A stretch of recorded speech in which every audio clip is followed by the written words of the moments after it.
Hello everyone. સો last લેક્ચરમાં આપણે એક ટોપિક સ્ટાર્ટ કરેલો હતો, ન્યૂ ટોપિક, જે હતો સંલગ્નતા અને પુનઃ સંયોજન. રાઈટ, તો તેના વિશે થોડું રિવિઝન કરાવી દઉં. તો શોર્ટલી પહેલાં તો આપણે બે શબ્દ વિશે વાત કરી હતી કે સંલગ્નતા એટલે શું, તો કે ઇન શોર્ટ આપણે શોર્ટમાં કહી શકીએ કે જોડાણ. કોની વાત છે અહીં? જનીનોનું જોડાણ. રાઈટ. અને આપણે વાત કરી હતી પુનઃ સંયોજન એટલે કે કાંઈક નવું સંયોજન બનવું, એટલે કે એવો કાંઈક નવી સંતતિમાં પ્રકાર આવવો કે જે તેના પિતૃઓથી કંઈક અલગ હોય, કંઈક નવી રચના છે તે અસ્તિત્વમાં આવેલી હોય, જેને કહેવાય પુનઃ સંયોજન. બરાબર.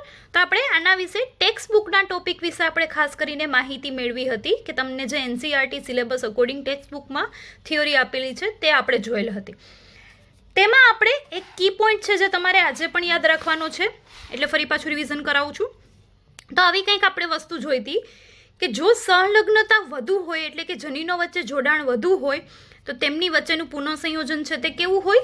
ઓછું હોય, ઓપોઝિટ હોય. રાઈટ. કેમ કે નવું સંયોજન બનવાની શક્યતા ઘટી જાય જો જોડાણ વધારે હોય તો. સેમ એનાથી ઉલટું, જો સંલગ્નતા ઓછી હોય તો પુનઃસંયોજન છે તે કેવું હોય? વધુ હોય. ક્લિયર? આપણે આવી કંઈક વાત કરી હતી જે તમારે ધ્યાનમાં રાખવાનું છે. ત્યારબાદ આપણે એક એક્સ્ટ્રા ટોપિક જોયો હતો, તો તે હતો સંલગ્નતાનો સિદ્ધાંત. રાઈટ. હવે આપણે આજના લેક્ચરમાં વાત કરીશું થોડા એક્સ્ટ્રા ટોપિક્સની કે જેમાં તમારે એમસીક્યુ રિલેટેડ જ આન્સર્સ છે તેમાંથી આપવાના રહેશે. રાઈટ. બટ થિયરી છે તે અન્ડરસ્ટેન્ડિંગ માટે ક્યાંક ક્યાંક આપણે જોશું થોડી શોર્ટમાં, અધરવાઇઝ તમને MCQ related direct short points છે તે અહીંયા હું ડિસ્ક્રાઇબ કરીશ. રાઈટ. સો શરૂઆત કરીએ આપણે કે સંલગ્નતા સમૂહની સંખ્યા એટલે કે સમજાત રંગસૂત્રીય જોડની સંખ્યા અને રંગસૂત્રની એકકીય સંખ્યા. હવે તેનો શું મતલબ? તો સંલગ્નતા સમૂહ એટલે જે ઉપર તમે થર્ડ પોઈન્ટ જોવો છો કે જે લાસ્ટ લેક્ચરમાં આપણે ડિસ્કસ કરેલું હતું, તો તેમાં તમને ખ્યાલ છે કે સંલગ્નતા સમૂહ આપણે કોને કીધો હતો? સંલગ્ન સમૂહ કે એક જ સમજાત રંગસૂત્રમાં આવેલા જનીનો હોય તે બધાને શું કહી શકીએ આપણે? સંલગ્ન સમૂહ. એમ કે સ્વાભાવિક છે, એક રંગસૂત્ર જો આગળની જનરેશનમાં આગળના કોષમાં જશે તો તેની અંદર રહેલા બધા જનીનો પણ આગળ પાસ ઓન થશે. રાઈટ. તો આમ સમૂહમાં જનીનો છે તે આગળ વધે, તેથી આપણે તેને કહી શકીએ સંલગ્ન સમૂહ. ક્લિયર? તો અહીં પણ સંલગ્ન સમૂહ એટલે શું કહી શકીએ? તો કે આપણે તેનો બીજો અર્થ એવો પણ કાઢી શકીએ કે સમજાત રંગસૂત્રીય જોડની સંખ્યા, એટલે કે રંગસૂત્રો છે સમજાત, તેની અંદર રહેલા બધા જનીનો છે તેની સંખ્યા, તો એ સંલગ્નતા સમૂહની સંખ્યા જ થઈ ગઈ. અથવા તો રંગસૂત્રની એકકીય રચના એટલે 23 જોડ હોય છે ને, તો તેમાંનું હવે જોડમાંના રંગસૂત્રો છે તે સેમ જ હોય. રાઈટ. એટલે તો આપણે તેને સમજાત કહીએ, સમાન. એટલે તેમાંથી કોઈ પણ એક રંગસૂત્રની આપણે વાત કરીએ તો પણ બીજાની ઓટોમેટિક વાત થઈ ગઈ, કેમ કે એક પર જેવા જનીનો હશે તેવા જ બીજા પર પણ હશે, બે કોપીમાં હશે. રાઈટ. તો આમ એકકીય રચના છે તેની આપણે વાત કરીએ કે તેની અંદર રહેલા જનીનોનો સમૂહ કેટલો છે, તો પણ સેમ જ થઈ ગયું, બીજામાં પણ તેટલા જ જોવા મળશે, એક વધારે કે એક ઓછો જોવા મળશે નહીં. સમજાત રંગસૂત્રો હોય એટલે કે જોડમાંના રંગસૂત્રો હોય તે બંને છે તે એકબીજાથી સિમિલર જ હોય. રાઈટ. ઓકે, હવે આપણે આજનો લેક્ચર છે તે સ્ટાર્ટ કરીએ. તો હવે અહીં તમને કેટલીક માહિતી આપેલી છે રંગસૂત્રોની સંખ્યા રિલેટેડ. રાઈટ. કે જે ઈચ એન્ડ એવરી લાઇન છે તે એમસીક્યુ માટે ઇમ્પોર્ટન્ટ છે એટલે લખેલું છે આપણે. તો જેમ આપણને ખ્યાલ છે કે મનુષ્યમાં એટલે કે માણસમાં, હ્યુમનમાં રંગસૂત્રોની સંખ્યા કેટલી હોય? તો કે 23 જોડ. બરાબર. એટલે કે ટોટલ સંખ્યા છે, દ્વિકીય સંખ્યા છે તે ખાસ કરીને એકકીય અને દ્વિકીય, પહેલાં તો તમને તેના વિશેની માહિતી હોવી જોઈએ. દ્વિકીય એટલે કે જોડમાં રહેલા રંગસૂત્રોની સંખ્યા અને એકકીય એટલે કે જોડમાંનો એક રંગસૂત્ર. તો 23 જોડ અને 23 સંખ્યા. બરાબર. તો આમ આવી રીતે જે મનુષ્યની તમને ખ્યાલ છે તેવા આપણે બીજા અહીં થોડાક એક્ઝામ્પલ્સ છે તે લીધેલા છે કે જેમાં તમને રંગસૂત્રોની માહિતી આપવામાં આવેલી છે. રાઈટ. તો પહેલાં જોઈએ કે વટાણામાં રંગસૂત્રોની સંખ્યા છે તે કેટલી હોય? તો કે દ્વિકીય કેટલા હોય? 14 જોડમાં હશે. બરાબર. એટલે કે ટોટલ વટાણામાં ટોટલ રંગસૂત્રો કેટલા છે? 14 છે. તો એનો મતલબ કેટલી જોડ થઈ? 7. એટલે કે સિંગલ પણ કેટલા થયા રંગસૂત્રો? 7 સમાન, કે જે એક પ્રકારના હોય. બરાબર. બીજા 7 છે તે તેના જેવા જ હશે, એટલે કે તેની કોપી જ હશે. તો આમ દ્વિકીય સંખ્યા આપણે 14 કહી શકીએ, એકકીય સંખ્યા છે તે 7 કહી શકીએ. તો આમ જોડ પણ કેટલી થઈ અહીં? 7. તો સંલગ્ન સમૂહ આપણે કેવો હોય તો શું કહી શકીએ? તો કે એકકીય રંગસૂત્રની એકકીય રચના, જે હમણાં જ આપણે ઉપર જોયું તો રંગસૂત્રની એકકીય સંખ્યા કેટલી છે? 7. એટલે સંલગ્ન સમૂહ પણ કેટલા થયા? 7. રાઈટ. તો તમને આવી કોઈ પણ માહિતી આપી અને એમસીક્યુમાં પૂછી શકે કે જો વટાણામાં દ્વિકીય રંગસૂત્રોની સંખ્યા 14 હોય તો તેના સંલગ્ન સમૂહની સંખ્યા કેટલી હોય? રાઈટ. તો તમારે તેને એક કીયમાં ફેરવી નાખવાનું, એટલે કે અડધા કરી નાખવાના, અને તે જ સેમ ટુ સેમ અડધા રંગસૂત્રો કરી નાખ્યા તમે એટલે તે જ સંલગ્ન સમૂહની પણ સંખ્યા હોય. ક્લિયર? તો આવી રીતે તમને એમસીક્યુઝ છે તે પૂછાતા હોય છે, તો તે રીતે પ્રિપરેશન કરવી. સેમ તેવી રીતે આપણે સેકન્ડ એક્ઝામ્પલ જોઈએ જે છે મકાઈનું. તો તેમાં પણ દ્વિકીય સંખ્યા છે તે રંગસૂત્રોની હશે 20. તો તેના આપણે અડધા કરીએ એટલે કે એકીય કેટલા થયા? 10. એટલે કે 10 જોડ બીજા 10 છે તે સિમિલર જ હશે, એટલે ટોટલ 20 થઈ ગયા. સંલગ્ન સમૂહની સંખ્યા કેવી હોય? તો કે એકકીય રચના જેવી જ, એટલે કે અહીં પણ સંલગ્ન સમૂહની સંખ્યા કેટલી છે? 10. તમારે યાદ રાખવામાં દ્વિકીય સંખ્યા છે તે જ ખાલી યાદ રાખવાની, પછી તેને આપણે એકકીયમાં તો કન્વર્ટ કરતા આવડે જ. એકકીય હોય તેટલી જ જોડ હોય અને તેટલા સંલગ્ન સમૂહ હોય. રાઈટ. તો બાકીના બે ઓટોમેટિક તમને આવડી જશે, એટલે બધું જ યાદ રાખવાની જરૂર નથી. ટ્રીક યુઝ કરવા માટે તમારે ખાલી 2n એટલે કે દ્વિકીય સંખ્યાને બધાની યાદ રાખવાની. ક્લિયર? હજી આપણે આના સિવાય અત્યારે તો આટલા જ એક્ઝામ્પલ 5 જ છે. ચેપ્ટરના એન્ડમાં એક્સ્ટ્રા ઇન્ફોર્મેશનમાં થોડા વધારે હું તમને રંગસૂત્રોની સંખ્યાઓ વિશેની માહિતી આપીશ, તમને કામ આવી શકે. બટ આ મોસ્ટલી પૂછાતા હોય છે એટલે આપણે અહીં અત્યારે કવર કરેલા છે. રાઈટ. ત્યારબાદ છે ડ્રોસોફિલા, ફળમાખી. રાઈટ. ડ્રોસોફિલા મેલેનોગાસ્ટર. તો તેમાં પણ રંગસૂત્રોની સંખ્યા દ્વિકીય હોય 8. આ ખાસ યાદ રાખજો, પૂછાતું હોય છે. અને આ તમને તમારી ટેક્સ્ટબુકની થિયરીના એમસીક્યુમાં પણ પૂછાતું હોય છે, કેમ કે ડ્રોસોફિલા આપણે યુઝ કરીએ છીએ, બરાબર? એક થિયરીમાં ડ્રોસોફિલા અને વટાણા બંને છોડ, વટાણાનો છોડ અને ડ્રોસોફિલા ફળમાખી. તો તેમાં 8 દ્વિકીય હોય છે રંગસૂત્રો, એટલે કે તેના અડધા થયા 4, જોડ પણ થઈ 4 અને સંલગ્ન સમૂહ પણ થયા 4. ત્યારબાદ છે જવ. તો તેમાં પણ દ્વિકીય રંગસૂત્રોની સંખ્યા હોય છે 14, એકકીય થાય 7, જોડ પણ થાય 7 અને સંલગ્ન સમૂહ પણ 7. અને લાસ્ટલી ઉંદરમાં, કે જે મોટા ભાગે એક્સપેરિમેન્ટલ મોડેલ તરીકે માઉસ છે અને રેટ છે, આ બંને યુઝ થતા હોય છે. તો તેમાં પણ જનીનોની સંખ્યા છે તે ખાસ કરીને કેટલી હોય છે? તો કે દ્વિકીય રીતે કેટલા હોય? 42. ઇટ મીન્સ કે એકકીય કેટલા થયા? 21. તો જેમ કે મનુષ્યમાં કેટલા હોય છે? 23. રાઈટ. અહીં કેટલા છે? 21. તો સેમ જોડ પણ 21 છે અને સંલગ્ન સમૂહ પણ કેટલા થયા? 21 જ થયા. ક્લિયર? તો આમ આપણે રંગસૂત્રો વિશે વાત કરી. બીજું જોઈએ કે જે એમસીક્યુ માટે ઇમ્પોર્ટન્ટ છે, તો તે છે વ્યતિકરણને અસર કરતા પરિબળો. રાઈટ. વ્યતિકરણને અસર કરતા પરિબળો. તો વ્યતિકરણ શું છે તમને યાદ જ હશે, જેમ આપણે અર્ધીકરણમાં જોયેલું હતું સ્વસ્તિક ચોકડીની રચના, જે મેં તમને લાસ્ટ લેક્ચરમાં સમજાવેલું છે. રાઈટ. કે જેને પરિણામે શું થાય? તો કે રંગસૂત્રો છે તે પોતાના એકબીજાના થોડા ટુકડાનું, થોડા પાર્ટની અદલા બદલી કરશે. સમજાત રંગસૂત્રો એટલે કે પાસે રહેલા બે રંગસૂત્રો, અને જનીનોની અદલા બદલી થશે, કેમ કે સ્વાભાવિક છે રંગસૂત્રની થોડા પાર્ટની અદલા બદલી થાય એટલે તેમાં અંદર રહેલા જનીનો પણ બદલાય. બાજુમાં રંગસૂત્ર છે તેના પહેલામાં આવી જશે જનીનો અને પહેલાના બીજામાં જતા રહેશે રંગસૂત્રો. રાઈટ. તેને આપણે કહીએ છીએ વ્યતિકરણ, જેને ઇંગ્લિશમાં કહેવાય ક્રોસિંગ ઓવર, જેનું શોર્ટ ફોર્મ આપણે લખીશું અહીં CO. રાઈટ. તો હવે વ્યતિકરણને અસર કરતા પરિબળો, કે વ્યતિકરણ છે તે કોના આધારે તેમાં ફેરફાર થાય, એટલે કે વધઘટ છે તે થતી હોય છે. તો જેમાંનું પહેલું છે કે અંતર. હવે જો જનીનો વચ્ચેનું અંતર ઉપર એરો છે, ઇટ મીન્સ વધારે. જો જનીનો વચ્ચેનું અંતર વધુ હોય તો તેમાં ક્રોસિંગ ઓવર છે એ કેવું હોય? વધુ. એટલે વ્યતિકરણના ચાન્સીસ છે તે કેવા હોય? વધારે. હવે જો અંતર નજીક હોય એટલે કે પાસે જનીનો હોય તો શેની સંભાવના છે? સંલગ્નતાની. રાઈટ. વ્યતિકરણની નથી.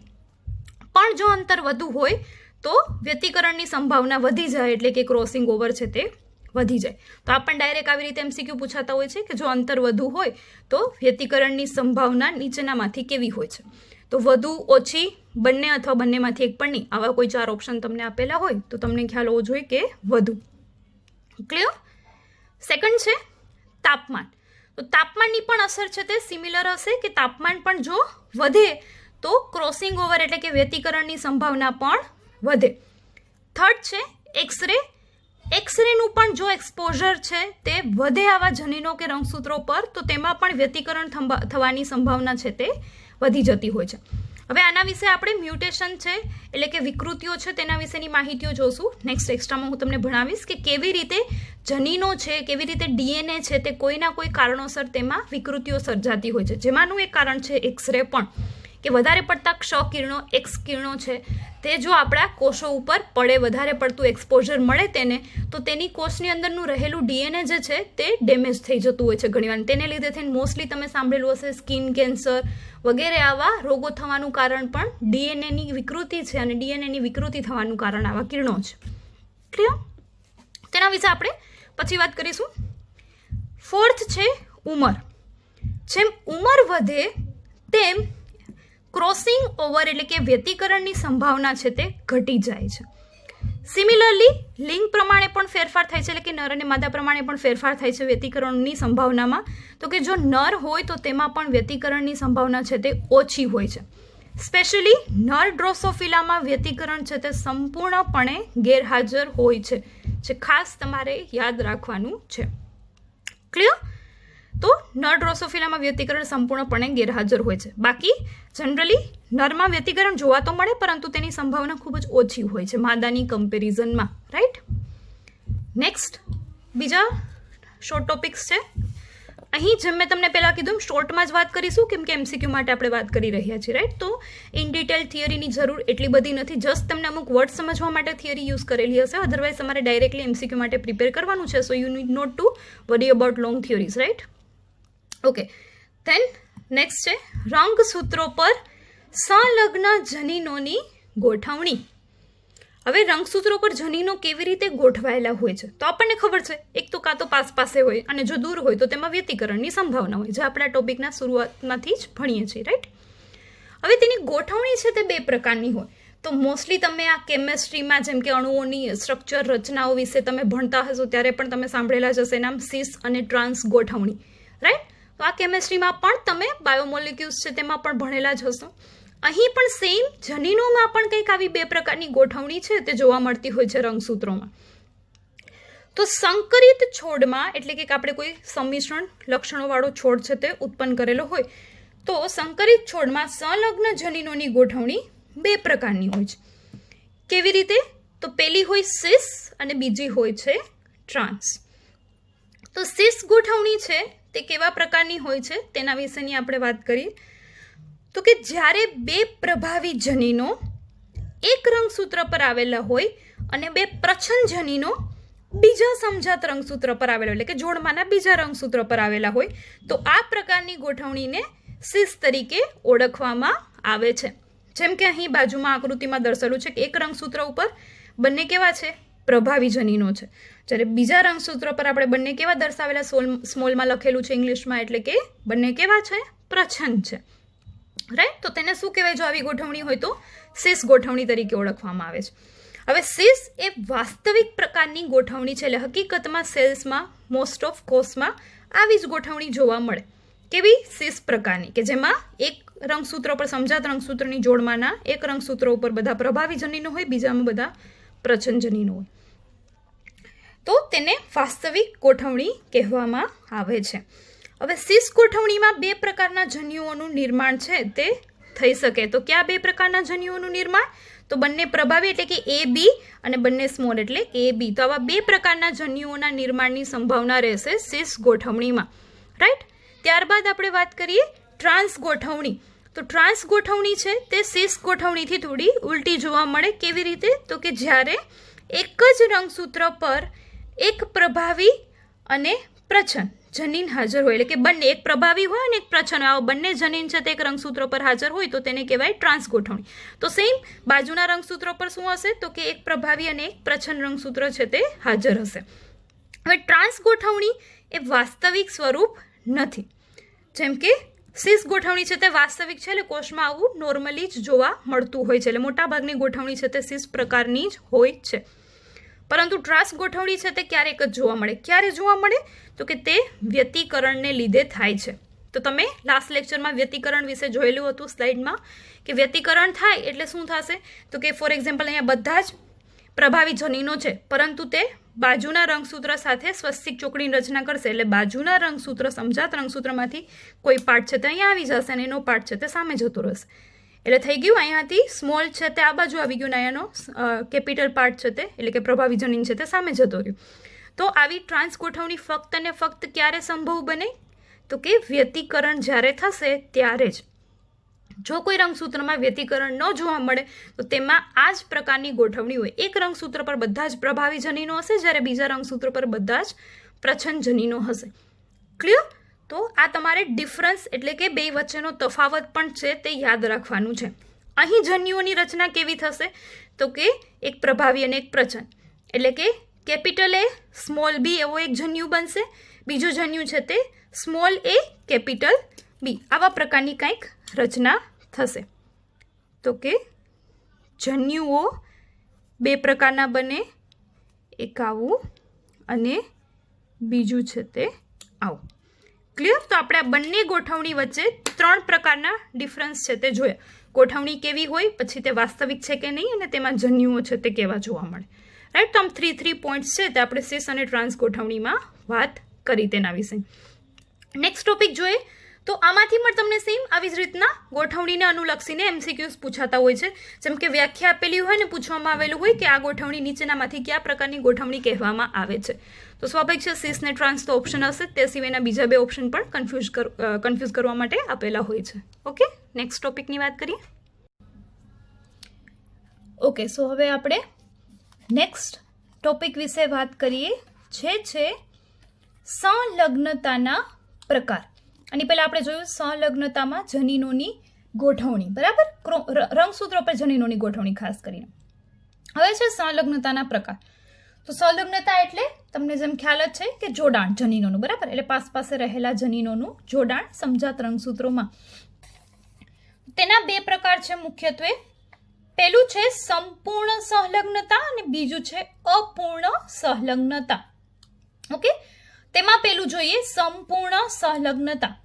હવે સંપૂર્ણ એટલે આપણને વર્ડ ઉપરથી થોડો ખ્યાલ આવે કે જેમાં 100% ખાસ કરીને, એટલે કે નિયરર 100%, નોટ એક્ઝેક્ટલી 100%.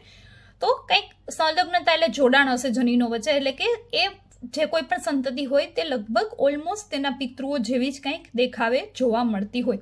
તો વાત કરીએ આપણે થિયરીની કે શું છે સંપૂર્ણ સંલગ્નતા. સંલગ્નતા કે જેમાં હંમેશા જનીનો પિતૃ સંયોજન દર્શાવે છે, એટલે કે પિતૃઓમાં હોય તેવા જ લક્ષણો, તેવી જ ગોઠવણી છે તે જનીનોની હોય. બરાબર? કંઈ નવું અહીંયા વ્યતિકરણની સંભાવના ન રહી હોય, એટલે કે કંઈ નવું લક્ષણ છે તે બનેલું ના હોય, પરંતુ સેમ પિતૃ જેવા જ હોય. તેઓ ક્યારેય નવું સંયોજન બનાવતા નથી, એટલે કે વ્યતિકરણ તેમાં ગેરહાજર હોય છે. કેમ કે આપણને ખ્યાલ છે કે નવું સંયોજન એટલે કે પુનઃ સંયોજન તો જ થાય જો તેમાં વ્યતિકરણ થાય. રાઈટ? આવા જનીનો રંગસૂત્ર પર બહુ નજીક હોય છે, એટલે મોસ્ટલી એકદમ પાસે ગોઠવાયેલા હોય છે, એટલે તેમાં સંલગ્નતા છે તે સંપૂર્ણ હોય, 100% હોય, એટલે કે તેમાં વ્યતિકરણ થવાની કોઈ પણ સંભાવના ન રહી. અને જો વ્યતિકરણ જ ન થાય તો પુનઃ સંયોજન પણ ન થાય, એટલે કંઈ નવું સંયોજન પણ બનશે નહીં. આ પ્રકારની સંલગ્નતા કુદરતમાં ઘણા ઓછા કિસ્સામાં હોય છે. સંપૂર્ણ સંલગ્નતા એટલે કે સંપૂર્ણ પિતૃ જેવી જ સંતતિ થાય એવા તો ચાન્સીસ આપણને ખ્યાલ જ છે કે બહુ ઓછા હોય. રાઈટ? થોડા ઘણા તો અલગ હશે જ સંતાનો છે તે તેમના પિતૃઓથી, ભલે તે કોઈ પણ પ્રજાતિ હોય, કોઈ પણ જાતિ હોય, પણ કાંઈક તો અલગ, કાંઈક તો ડિફરન્સ છે તે કોઈના કોઈ પોઈન્ટથી જોવા મળતો જ હોય છે. એટલે કે સંપૂર્ણ સંલગ્નતા બહુ ઓછી જોવા મળે. ક્લિયર? તો વર્ડના ક્લિયરન્સ માટે આપણા થિયરી જોઈ. હવે તેના ઉદાહરણ છે તે તમારે યાદ રાખવાના છે અહીં કે કયા ઉદાહરણ છે કે જેમાં સંપૂર્ણ સંલગ્નતા જોવા મળે, કે જે બહુ રેર છે, એવું ન બને. ક્યાંક ને ક્યાંક એકાદ પોઈન્ટમાં તો વ્યતિકરણ થતું જ હોય છે, એટલે એકાદ લક્ષણ તો સંતાનોમાં નવું હોય જ પિતૃઓ કરતા. રાઈટ? તો તેના ઉદાહરણ છે નર ડ્રોસોફિલા અને માદા રેશમનો કીડો. નર ડ્રોસોફિલા શું કામે? તો આપણે વાત કરી હતી કે નર ડ્રોસોફિલામાં વ્યતિકરણ સંપૂર્ણપણે ગેરહાજર હોય છે. રાઈટ? તો તેમાં વ્યતિકરણ જ નથી થતું, એનો મતલબ શું કે તેમાં સંલગ્નતા કેવી હશે? સંપૂર્ણ. ક્લિયર? તો આમ 2 ઉદાહરણ છે તે યાદ રાખવાનું. નર છે તે ડ્રોસોફિલા અને માદા છે તે રેશમનો કીડો, જેમાં સંપૂર્ણ સંલગ્નતા જોવા મળે. તો બીજું વાત કરીએ અહીં કે અપૂર્ણ સંલગ્નતા. હવે અપૂર્ણ સંલગ્નતા એટલે શું? તો કે 100% સંતતિ તો પિતૃ જેવી નહીં હોય, પરંતુ કાંઈક ને કાંઈક અંશે, થોડા ઘણા પ્રમાણમાં તે કંઈક નવા લક્ષણો છે તે દર્શાવશે. એટલે કે જ્યારે પિતૃ સંયોજન સાથે નવું સંયોજન પણ સંતતિમાં જોવા મળે, એટલે અમુક લક્ષણો કે જે પિતૃ જેવા તો હોય જ, પરંતુ કંઈક નવા લક્ષણો પણ જો જોવા મળે તો તેને અપૂર્ણ સંલગ્નતા કહે છે. નવું સંયોજન શેના લીધે થઈને થાય તો કે તે વ્યતિકરણના લીધે ઉત્પન્ન થાય છે. આ પણ એમસીક્યુમાં પૂછાઈ શકે. નવા સંયોજનની ટકાવારી એ વ્યતિકરણની ટકાવારીને સમાન હોય છે. આ સ્વાભાવિક છે, નવું સંયોજન એટલા જ % થાય જેટલા % તે રંગસૂત્રમાં વ્યતિકરણ થયું હોય, એટલે કે જેટલું વ્યતિકરણ થાય એટલું જ કંઈક નવું સંયોજન બને, રાઈટ. તો મોસ્ટલી તે <50% હોય, કેમ કે તેનાથી વધારે હોય તો સાવે અલગ છે તે સંતતિ જોવા મળે. એટલા બધા વ્યતિકરણ છે તે સંભવ નથી હોતા, ખાસ કરીને એમ કે વ્યતિકરણ પણ ક્યાં થાય તો કે પાસે રહેલા રંગસૂત્રો વચ્ચે જ થાય, બરાબર. સ્વસ્તિક ચોકડીની રચના એટલે કે રંગસૂત્રના બંને આમ છે તે એકબીજા પર ક્રોસ થાય, એટલે કે ચોકડી જેવી રચના જોવા મળે. તો તે બાજુમાં રંગસૂત્ર હોય તો જ શક્ય છે. દૂર રહેલું રંગસૂત્ર તેવી રીતે સ્વસ્તિક ચોકડીની રચના કરી શકે નહીં. એટલે આવી સંભાવના છે તે ઓછી હોય તો છે જ, અને કન્ફર્મ જ હોય છે. ક્યાંક ને ક્યાંક તો રંગસૂત્રો વચ્ચે આવું થતું જોવા જ મળે, પરંતુ <50%, એનાથી વધારે ઓછું હોય પુનઃસંયોજન છે તો. ક્લિયર? તો આપણે આ વાત કરી સંલગ્નતાના પ્રકારો વિશે, જેમાં બે જોયા, સંપૂર્ણ અને અપૂર્ણ સંલગ્નતા. એમસીક્યુ રિલેટેડ પોઈન્ટ્સ યાદ રાખવાના છે, અને આ પણ યાદ રાખવાનું છે કે અપૂર્ણ સંલગ્નતા છે તે મોટાભાગે <50% હોય, બરાબર, નોટ મોર ધેન. એટલે તમને 4 ઓપ્શન આપેલા હોય કે 50%, 70%, 80% એન્ડ 90%. તો આપણે શું સિલેક્ટ કરશું? 50%. ઓકે. અપૂર્ણ સંલગ્નતાની સંભાવના તો કાં તો 50 હોય અથવા તો 50થી ઓછી હોય, એટલે 50થી ઉપરના ઓપ્શન હોય તેને સિલેક્ટ કરવાના નથી. 50 કે 50થી નીચેના ઓપ્શન જે બી તમને આપેલું હોય તે તમે ચૂઝ કરી શકો according to your MCQs options, right. Okay, next short topic જોઈએ, જે છે સંલગ્નતાની ઉપયોગિતા. બરાબર, તો ઉપયોગિતા શું છે? આવી સંલગ્નતા શું કામે જોવા મળે છે તો રંગસૂત્રમાં, રાઈટ. તો કંઈક તો તેની ઉપયોગિતા પણ હોવી જોઈએ, અને તે વધારે ઉપયોગી હોવી જોઈએ તો જ આટલું મોટું ફેક્ટર છે તે આપણા કોષોની અંદર કાર્ય કરે છે, રાઈટ. તો જોઈએ શું છે તે. અહીં તમને એક જ જે મેઇન છે તે આપેલી છે, એ સિવાયની ઘણી બધી છે. જેમ તમે હાયર સ્ટડીઝમાં જાશો તેમ તમને એ ધીમે ધીમે ખ્યાલ આવશે. હાલમાં આપણે અહીં મેઇન ઉપયોગિતાની વાત કરીએ તો તે છે કે અપૂર્ણ સંલગ્નતા દ્વારા સંલગ્ન જનીનો વચ્ચેનું અંતર જાણી શકાય છે. એટલે જો સંલગ્નતા છે એની અપૂર્ણ પ્રક્રિયા, એટલે કે તમને 100% સંલગ્નતા ન જોવા મળે, એટલે કે કંઈક વ્યતિકરણ તો થાય છે, બરાબર. હવે આવું જે નવું સંયોજન બને ને, નવું વ્યતિકરણ થાય ને નવી કંઈક રચના જોવા મળે લક્ષણોમાં, તેના આધારે બે જનીનો વચ્ચેનું અંતર નક્કી કરી શકાય. તો જેમ કે આપણે લાસ્ટ લેક્ચરમાં જોયેલું હતું કે મોર્ગનના સ્ટુડન્ટ્સ છે તેમણે આવા વ્યતિકરણના નકશાઓને આધારે જ, વ્યતિકરણની ફ્રીક્વન્સી એની આવૃત્તિને આધારે જ તેમણે જનીનો વિશેની રચનાની માહિતી આપી હતી કે કેવી રીતે ગોઠવણી હોય, જે મેં તમને સ્લાઇડ્સમાં પણ બતાવેલું હતું. જનીન નકશા બનાવેલા હતા, રાઈટ. શરૂઆત તેમણે કરી હતી. તો આવી તેમને ખબર કેમ પડી કે આ એક રંગસૂત્ર ઉપર આટલા જનીન છે? તો તેમને આવા વ્યતિકરણના પ્રભાવના આધારે, પ્રયોગોના આધારે આઈડિયા આવ્યો કે આટલા રંગસૂત્રો આટલી એકબીજાની જગ્યાથી નજીક હોવા જોઈએ, કે આ જનીનો છે તે એકબીજાની દૂર હોવા જોઈએ. તો તે દૂર અને નજીક કોના પરથી તેમણે નક્કી કર્યું? તો કે સંલગ્નતા અને પુનઃસંયોજન પરથી નક્કી કર્યું. જો પિતૃ જેવા જ લક્ષણ જોવા મળે બે અલગ અલગ કેરેક્ટરમાં, તો એનો મતલબ એવું સાબિત થાય કે આ બંને લક્ષણોના જનીનો છે તે એકબીજાની પાસે હશે.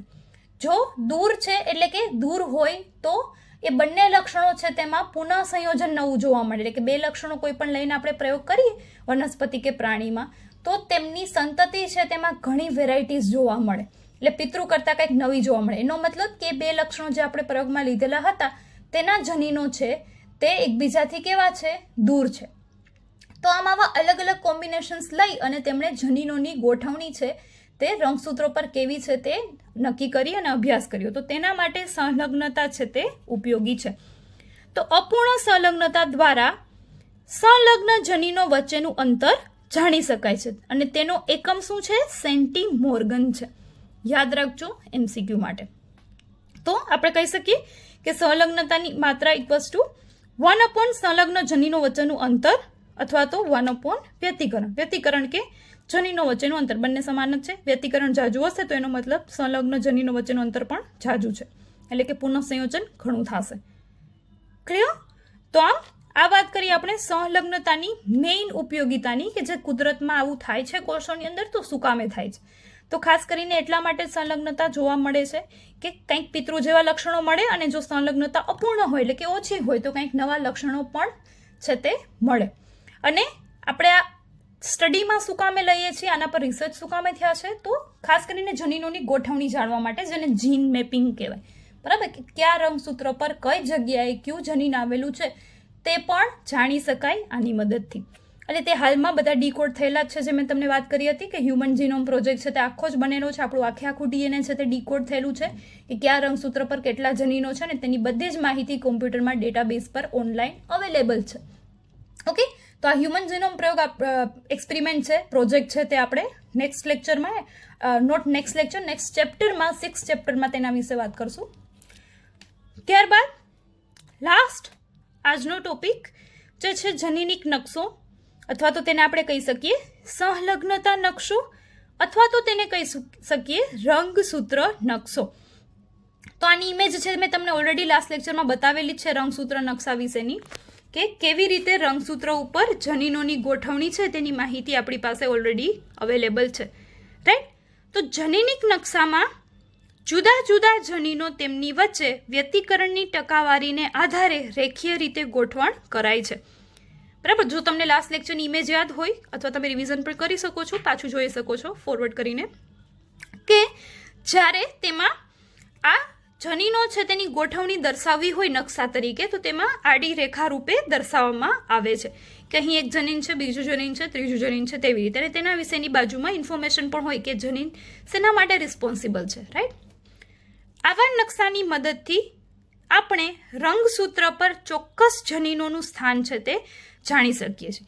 તો આવા નકશા બનાવવાની પણ શું જરૂર, તે પણ આપણને ક્વેશ્ચન થાય.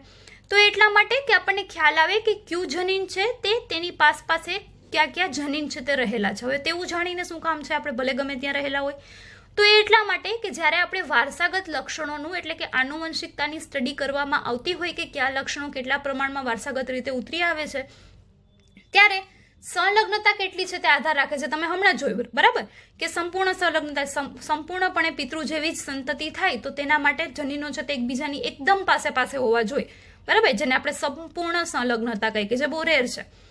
તો આવી આપણને ખબર ક્યારે પડે કે આ સંતતિમાં સંપૂર્ણ સંલગ્નતા જોવા મળશે, એટલે કે સંપૂર્ણ નવી સંતતિ આવશે તે પિતૃ જેવી જ આવશે.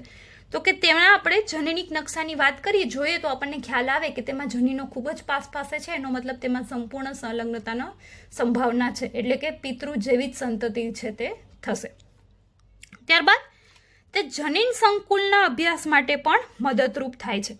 એટલે આપણે જનીનોના પ્રકારની વાત કરી હતી થોડા લેક્ચર્સ પહેલાં, તો તેમાં આપણે જાણેલું હતું કે ઘણા બધા જનીનો છે તે એવા હોય કે જે એક જનીન ઘણા લક્ષણ દર્શાવતું હોય, જ્યારે અમુક લક્ષણો એવા છે કે એક ઘણા બધા પ્રકારના લક્ષણો ફક્ત એક જનીન દ્વારા જોવા મળતો, અથવા તો ઘણા બધા જનીન છે તે એક લક્ષણ માટે જવાબદાર હોય છે, જેમ કે સ્કિન કલર, બરાબર, ચામડીનો કલર. તો આપણે વાત કરી હતી હાઇટ છે, કે તેમાં બે જ સંભાવના ન હોય કે ઊંચી અને નીચી, ઘણા બધા ઇન બિટવીન રેન્જીસ હોય આખી, બરાબર. તો આવી રીતની બધી સ્ટડી છે તે કોના આધારે થઈ શકી, તો કે આવા જનીનિક નકશાઓના આધારે, કે આપણને ખબર પડી કે કયા જનીન છે તે ક્યાં ગોઠવાયેલા છે, તેની અભિવ્યક્તિ કેવી છે, અને તેના આધારે આવી નવી ઘણી બધી ડિસ્કવરી છે તે સંભવિત બની, રાઈટ. તો આમ આ વાત થઈ જનીનિક નકશાની, કે જેની ઇમેજ છે મેં તમને ઓલરેડી લાસ્ટ લેક્ચરમાં બતાવેલી છે કે કેવું જોવા મળે, અથવા તો રંગસૂત્ર નકશો પણ આપણે એને કહી શકીએ, કેમ કે રંગસૂત્રની અંદર જ જનીનો ગોઠવાયેલા હોય છે. તો રંગસૂત્ર આખું ડ્રો કરી અને તેમાં જનીનો છે તે દર્શાવેલા હોય કે પેલા નંબરના રંગસૂત્ર પર કેટલા જનીનો છે અને ક્યાં કયું જનીન આવેલું છે. તો તે વાત થઈ ગઈ નકશાની. ક્લિયર? તો આમ આજનો કમ્પ્લીટ લેક્ચર છે તે આપણે નીટ બેઝ સ્પેશિયલી ઓર તમારી કોમ્પિટિટિવ એક્ઝામ બેઝ છે તે લીધેલો છે, જેમાં શોર્ટમાં જ બધા પોઈન્ટ્સ એન્ડ ટોપિક્સ છે તે જોયેલા છે. શરૂઆત કરી હતી આપણે રંગસૂત્રોની સંખ્યાઓ વિશેથી, કેટલાક એક્ઝામ્પલ લીધા હતા. ત્યારબાદ આપણે વ્યતિકરણને અસર કરતા પરિબળો છે તેને ધ્યાનમાં લીધા હતા. ત્યારબાદ આપણે વાત કરી હતી રંગસૂત્રો પર સંલગ્ન જનીનોની ગોઠવણી, જેના બે પ્રકાર હતા, સિસ અને ટ્રાન્સ. સિસમાં બંને છે તે એક રંગસૂત્ર પર બધા જ પ્રભાવી જનીનો હશે, બીજામાં બધા જ પ્રચ્છન્ન જનીનો હશે. જ્યારે ટ્રાન્સ એટલે કે વ્યતિકરણના કારણે જોવા મળતી ગોઠવણી છે, કે જેમાં એક રંગસૂત્ર પર પ્રભાવી પ્રચ્છન્ન બંને હોય, બીજા રંગસૂત્ર પણ પ્રભાવી અને પ્રચ્છન્ન બંને પ્રકારના જનીનો છે તે જોવા મળે. તેને આપણે વાત કરી સંલગ્નતાના પ્રકારો વિશે. તો બે પ્રકાર જોયા, સંપૂર્ણ સંલગ્નતા અને અપૂર્ણ સંલગ્નતા. ત્યારબાદ આપણે સંલગ્નતાની વાત કરીએ છીએ તો તેની ઉપયોગિતા શું છે તેના વિશેની ઇન્ફોર્મેશન જોઈ. તો મેઇન ઉપયોગિતા તેની એ જ છે કે આપણે અહીં કેટલા % છે તે વ્યતિકરણ થશે અને કેટલા % છે તે જનીનો છે તે પિતૃ જેવા જોવા મળશે તે જાણવા માટે અને જનનિક નકશાઓ બનાવવા માટે આ સંલગ્નતા છે તે ખૂબ જ ઉપયોગી છે જાણવી. રાઈટ. અને તેનો એકમ કે જે ઇમ્પોર્ટન્ટ છે તમારે યાદ રાખવાનું રહેશે સેન્ટીમોર્ગન છે. ઓકે, તો અહીંયા આપણે આજનો લેક્ચર છે તે ઓવર કરીશું. નેક્સ્ટ લેક્ચરમાં થોડી એક્સ્ટ્રા ઇન્ફોર્મેશન પ્લસ તમારી ટેક્સ્ટ બુકની ઇન્ફોર્મેશન સાથે આગળ વધશું. આજના લેક્ચરમાં અહીં મોસ્ટ ઓફ તમારે લિંકેજ એટલે કે સંલગ્નતા અને પુનઃ સંયોજન એટલે કે રીકોમ્બિનેશન તેના વિશેની ઓલમોસ્ટ વાત છે તે આપણે ટેક્સ્ટ બુક પ્લસ કોમ્પિટિટિવ એક્ઝામના પોઈન્ટ્સ છે તે ક્લિયર કર્યા છે. રાઈટ. Thank you.